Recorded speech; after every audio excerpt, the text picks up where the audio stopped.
Good day, tubers and groovers, and welcome to this episode of Take the Fear Out of the Gear with me, Jason Bangers. And me, Mr. Chumley Warner. Come back and see us because we're going to talk about radio rallies.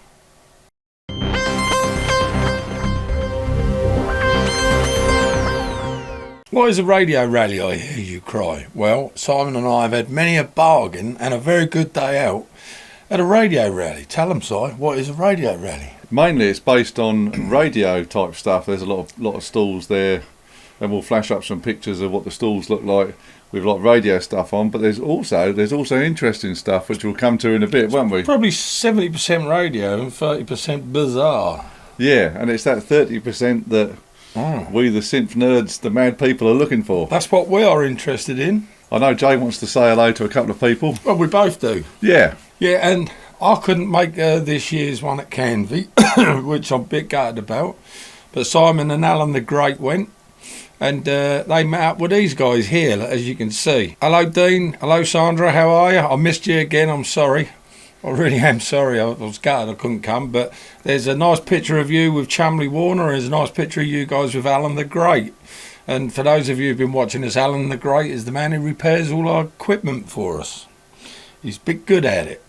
He knows the difference between a microfarad 100, what's the name, capacitor, compared to a sninaristor style. Whereas I don't. and you'll see some more videos soon of ours because his shed is almost ready. Oh, brilliant. Almost, but not quite. So. Our new workshop's nearly ready, is it? Oh yeah, it is, yeah. Funny thing, it's got Alan's name across it. There's something going on there. No, that ain't no good. No. We'll have to sort that out. Right, here's some of the bargains. And there's a lot of synth-related stuff that you wouldn't think so.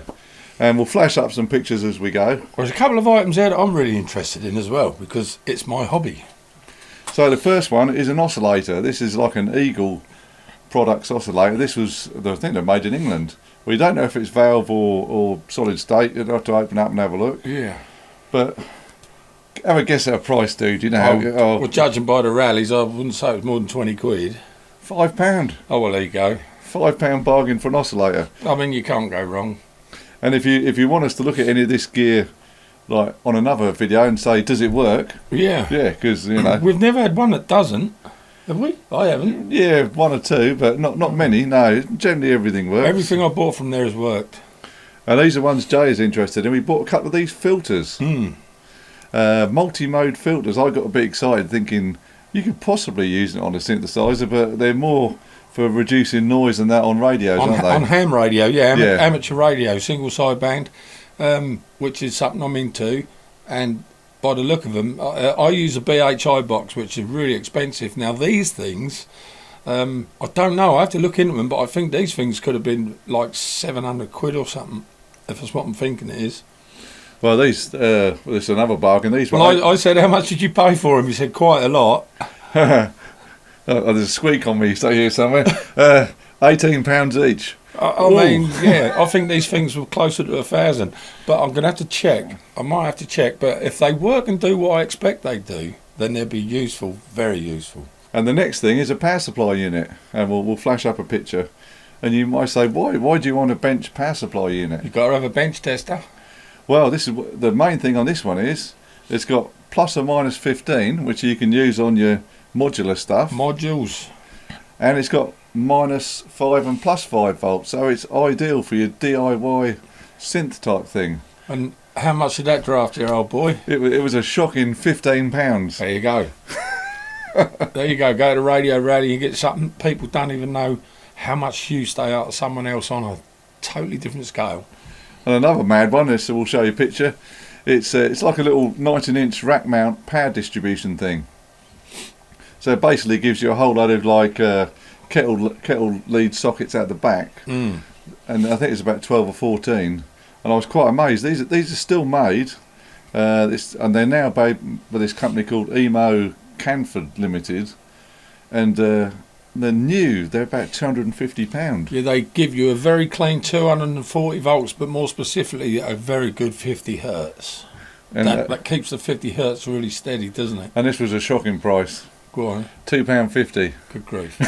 See, what you'll find at these places, there'll be a lot of charity people there, and they're just selling stuff they don't even know what it is, and they'd say, just give us £1 for anything in that box. And what we'll often do is go, look here, I'll take a tenner because we know it's worth 500.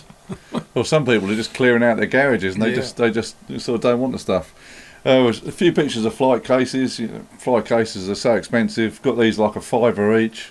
Yeah. Mental. And then again at the radio rallies, you probably saw in the first picture with some of the stalls.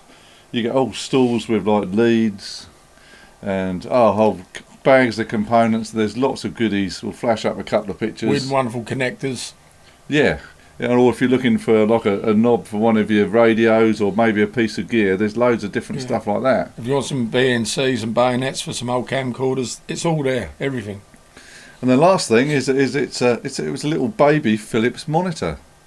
It was like a 9-inch monitor. I think it came off like something like one of those old CRT tills you used to have. But I bought that for the arcade. Yeah, that'd be good. Because we've got a machine that's got like a small monitor in the top that doesn't work, so we might be able to do something on that. And that was an extortionate £5. So if you wanted to buy something like that, you just wouldn't find it anywhere, would you? No. You'd have a job, and it'd be a specialist. It'd be specialist items, so they'd probably charge you through the nose. But you go to a radio rally, pick up a bargain. There's lots of stuff you can repurpose for your synth needs or your workshop or your radio needs. There's loads of stuff. It's always. And it's a nice day, it's a good day out, so yeah. It would be if I'd gone, but I didn't. Well, you're definitely coming to the next one. Well, yeah, if I get me wheels fixed. Now, if you're wondering where you're going to catch these radio rallies, I honestly don't know, but they're in Canvey, Cambridge, Kent, Doverish, Ipswich. Have I missed anywhere out? They're the local ones to us, but obviously if you're in the UK, just go on the internet and type in radio rallies. Or radio conventions, I don't know, radio rally convention or something like that, who knows. And the website will come up, there's a whole list all over the UK, and I'm sure in America and Australia and all around Europe. Look up radio rallies or conventions, something similar, and then you'll get a list of what's on near you. Yeah, and if you need valves as well, let me tell you that you can always find any valve you want now.